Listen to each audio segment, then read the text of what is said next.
One of the main features of the game is, of course, the power of Max. She is able to rewind time.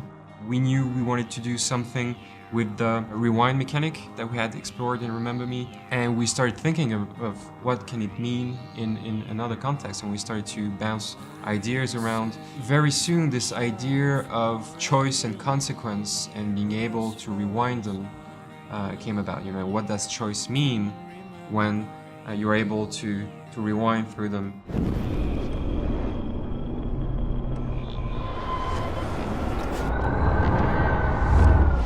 We really wanted to have the player feel powerful also with this power, and to really feel that he can change the things and come back in time. The game could exist without the rewind. It could be an classic adventure game, really interesting, I think, but this new layer allows the player to have a different experience, be able to see the direct consequence of a different choice. You could be happy with the outcome of the first episode, how it ends, and regret maybe later your choices and wish you have do something different. The player will want to have several walkthroughs to make sure they see all the outcomes.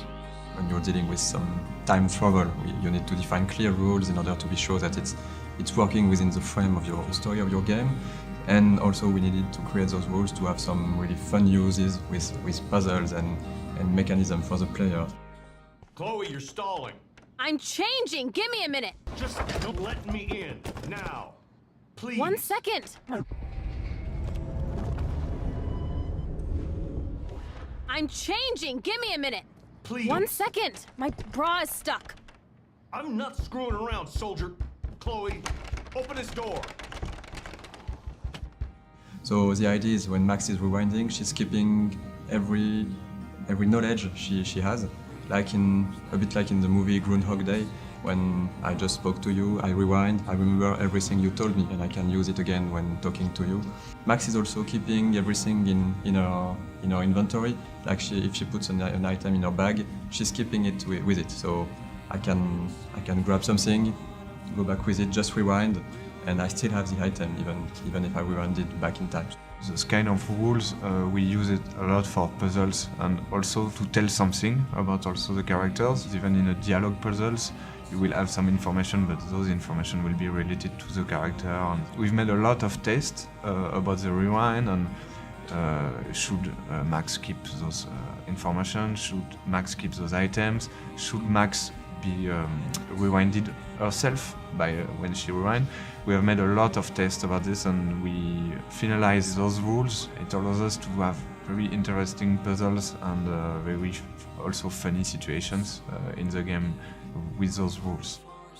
Max is not moving when she rewinds. This is also for the player something much more powerful to be in a scene, to rewind the scene and to see all rewinded instead of being rewinded. Of course, we keep this rule since the beginning, nearly the beginning. The guys in the beginning were saying perhaps it could be better not to have it in the game, but we insist and we find the proper solution. And also for the artistic style, it's great. It's so crazy to see it, and Max also from the beginning, and what she is now is amazing.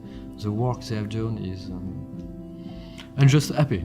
Yeah, it was my little input, and they have done something great. So it's magic. It's all about finding solutions to problems. Because, when you design a mechanic, it never works in the first time. So even though it might sound cool, like the rewind gameplay, it's only when you put it in the game and you test it, and then you find that it's flawed, that you can iterate again on it. And that's really cool to improve stuff that we designed before. The rewind power is giving nightmares to developers and to level designers, but at the end it's a very powerful tool for Max and also of course for the player.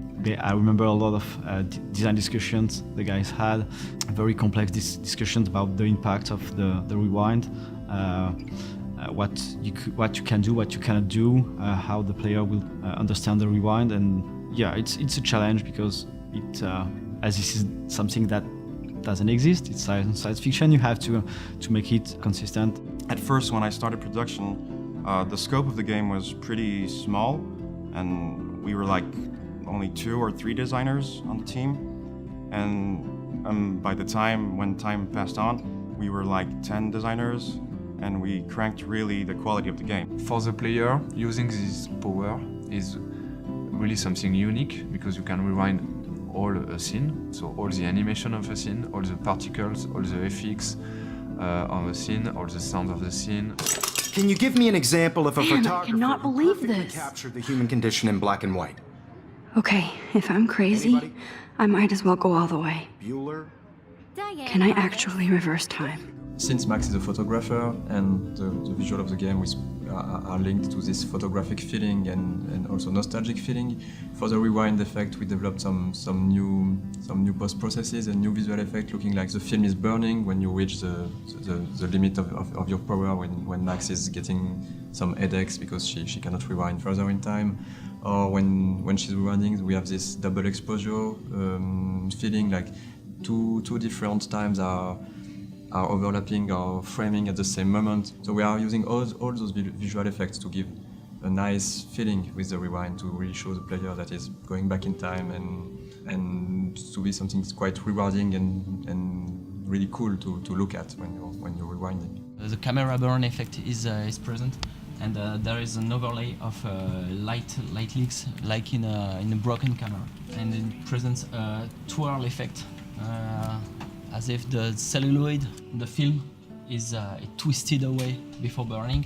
We add on top of that a layer of burning, and this is achieved by using screen space particles that overlaps.